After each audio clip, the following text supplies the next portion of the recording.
video was brought to you in part by Skillshare.com. Skillshare is an awesome and interactive website dedicated to helping you learn a new skill. They've got tens of thousands of video classes available from art to business and so much more. What's also great about Skillshare is that they're more affordable than most learning platforms out there. Their annual subscription is less than $10 a month. What's a better way to start the new year than by learning a new lifelong skill? I've been getting more and more into polymer clay sculptures and charm making, and there are tons of great classes on Skillshare to help me along. Being a mother to a crazy 1-year-old, I don't really have the luxury to leave the house to take a physical class all the time, but with Skillshare, I can have access to their online classes virtually anywhere. The first 500 people to click the link in the description will get their first 2 months of Skillshare Premium membership for free. Don't feel like you need an inordinate amount of time or money to learn a new skill. Skillshare can help you do it affordably and on your own time. So join today. Hello everyone, my name is Emily, and before I get into this heart-to-heart / storytime, I want to be very clear that I'm actually very close with this ex now to this day. I consider him like a brother. For privacy's sake, I'm going to call my ex SB. So I was with SB kind of 3 to 4 years. The lines are a little blurred because we continued living with each other even after we had kind of broken up. There was an official, we both realized, this is not good. We can't be together anymore. So I'd say, 3.5 years, 4 years, somewhere in there. This was the most serious relationship I had really ever been in until I met my husband, of course. This person and I were very much like a married couple. Our relationship was very traditional in the sense that when we met, we did not have relations with each other until about 3 months in. We didn't say I love you until about 6-7 months in. I mean, we took it very slow, but when it got serious, it went from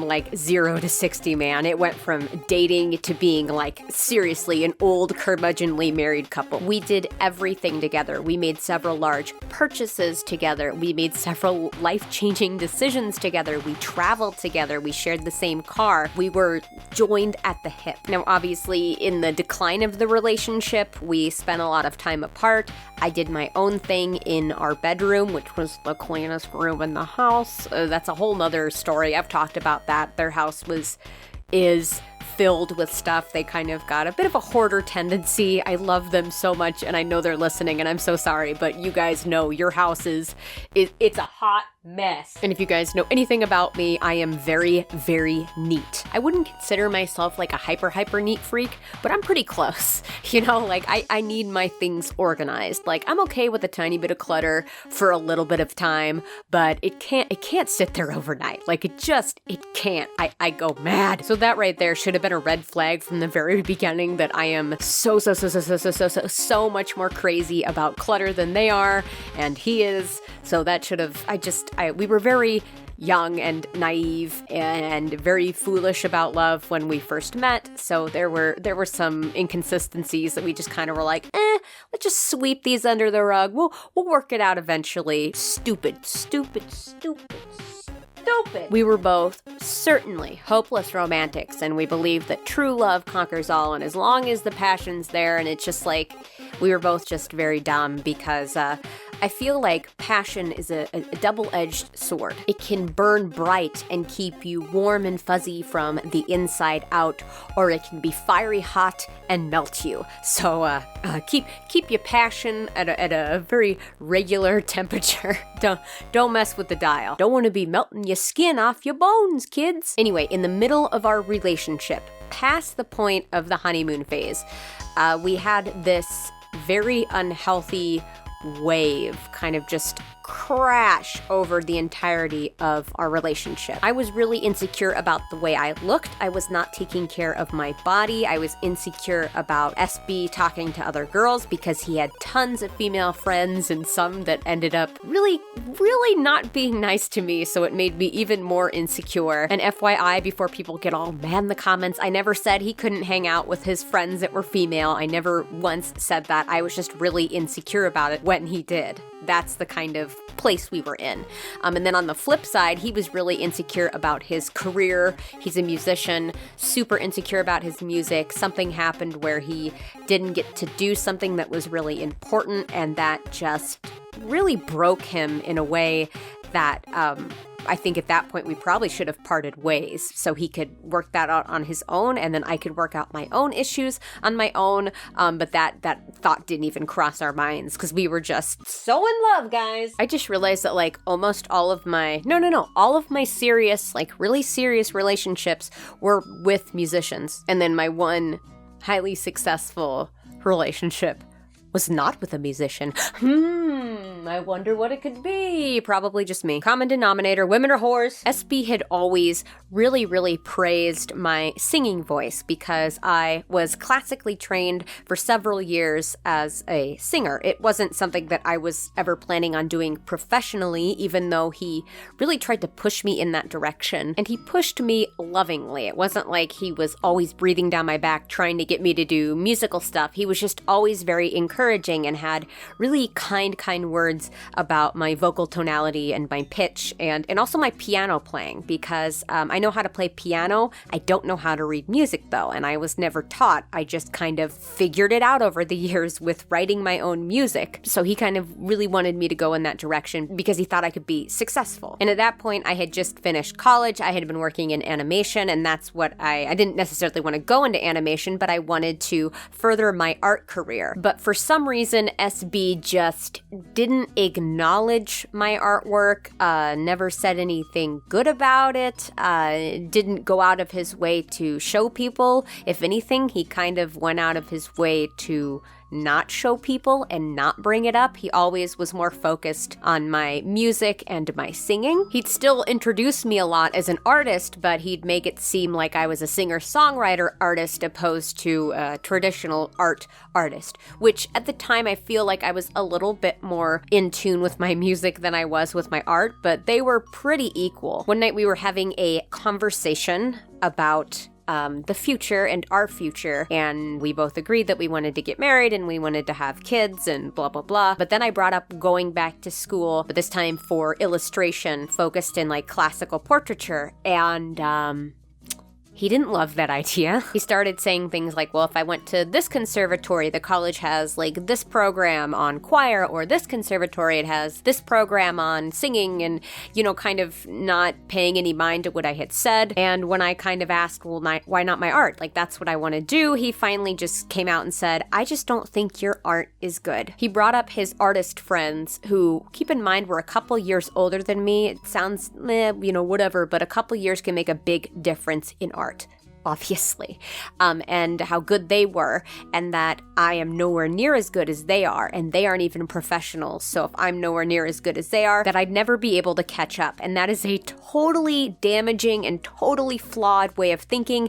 By the way, he sees that now, he understands that now, but at the time, he was adamant that it just wouldn't work out for me. So when I kind of pressed and said, well, I may not be that good now, but if I go to school, I'm going to improve, and his whole thought process was, well, no, you're just not good enough, period. He didn't believe I could get into an art school, not like a pay-to-play art school, but like Cal Arts or Ringling. He just didn't believe there was any way I could get into art school, so that I just shouldn't even try. And what's funny, I kind of saw this coming. It didn't stop it from hurting, but we'll get back to that in a second. I kind of saw it coming, a story within a story. Ooh, fun. Because back when we first started dating and we were first starting to get to know each other, he had seen some of my artwork, not too much of it. He knew I was passionate, but I guess he didn't know how passionate I was. But we were out on a date. We were having a good time. We had bread balls, and when bread balls are involved, you's gonna have a good ass time. Don't touch me, bitch, I got a bread bowl. Don't touch me, bitch, I got a bread bowl.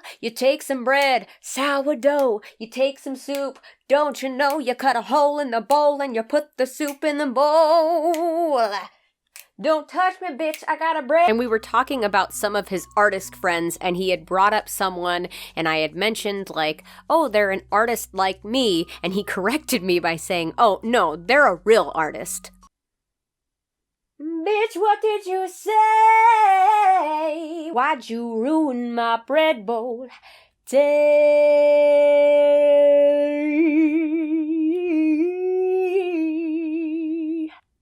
Bitch! And that caused a really big fight because at the time he was like, oh, no, it's because she does like landscapes and you do something completely different. She's just like at a completely different skill level. She's been doing it X, Y, and Z. She went to a fancy college, but he didn't say anything about my art not being good. He was just saying that she was like a prodigy, and that's why he said that. But it still, it caused a little bit of a rift for a while. And eventually I got over it. I kind of chopped it up to like, oh, well, it was a kind of stupid thing to say. It was a little impulsive. He just didn't think about it before he said it. He didn't really mean it. You know, he didn't mean that I'm not a real artist. But I think even when I got over it and kind of told myself that, in the back of my head, I felt like there was something else going on there. And that's why I wasn't 100% shocked when he was like, don't go to school. Don't try to improve. You're just bad and you're always going to be bad. Okay, that's not exactly what he said or meant, but that's kind of how it felt to me because I kind of kept insisting, like, I can improve. I can take classes. I don't even have to go back to school. I can just take classes.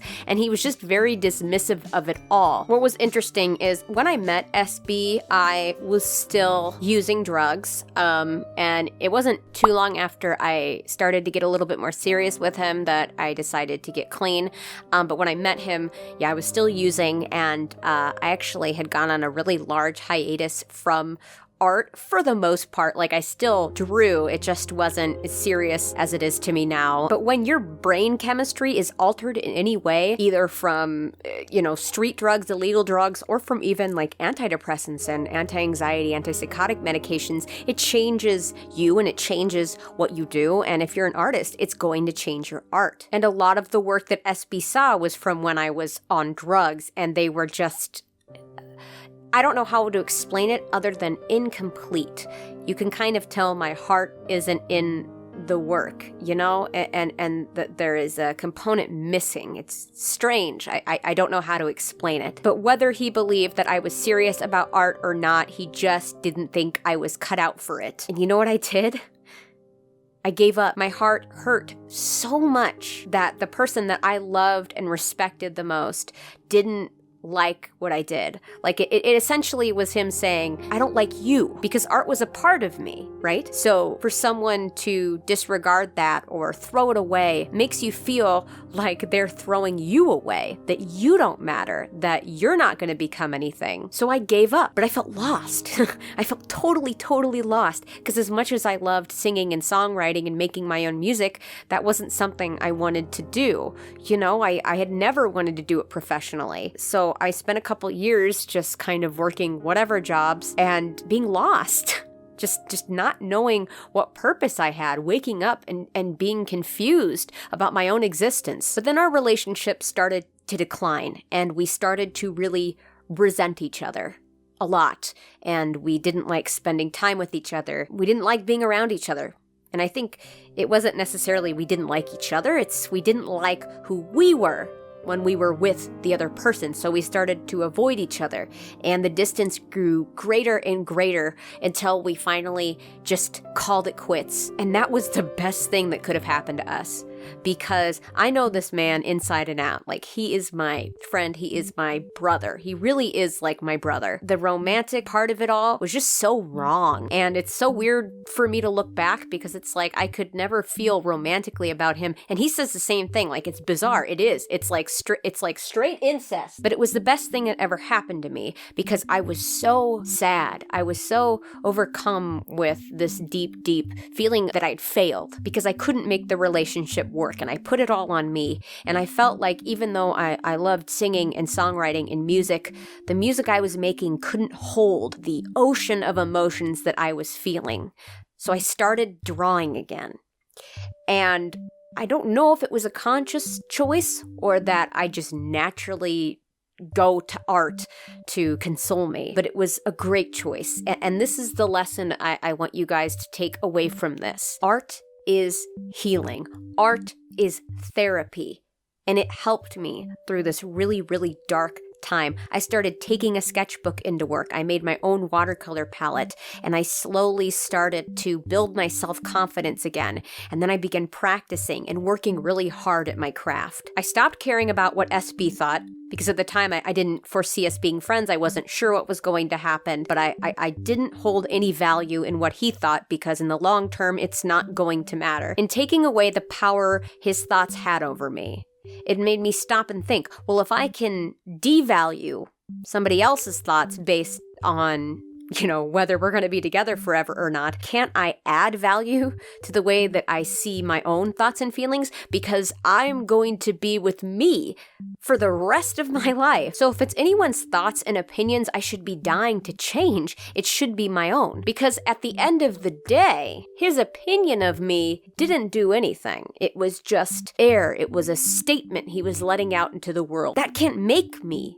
do anything. At the end of the day, I let his opinion affect how I feel about myself. Now, on one hand, yes, nobody can make you feel anything. But on the other hand, we're humans. We're social creatures. We are going to be hurt by what other people think, especially when we hold this other person on a pedestal. It's okay to be affected by somebody else's words. It's okay to have feelings, for Christ's sake. You should never hold somebody else's negative thoughts about you above your own positive thoughts about you. SB offered me no constructive criticism. He was just saying, you're not going to be this good. I just don't see it happening. And that's just a completely unrealistic statement. I say this all the time. It's impossible not to improve. Your brain is constantly observing. It is constantly changing. You will improve by existing. I don't want to ramble on too much longer. I just want you to take away this.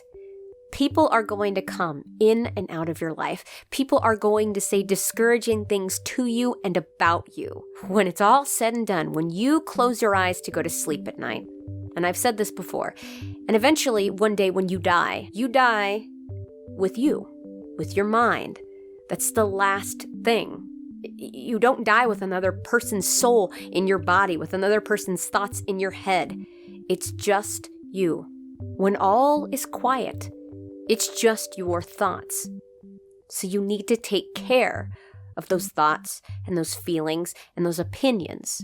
But you also need to make sure you're not hurting yourself. And there will be times when you are overcome with self-loathing and you don't feel like you deserve to take care of yourself. But you do. I promise you that you in the future will thank you for taking the time to make the change.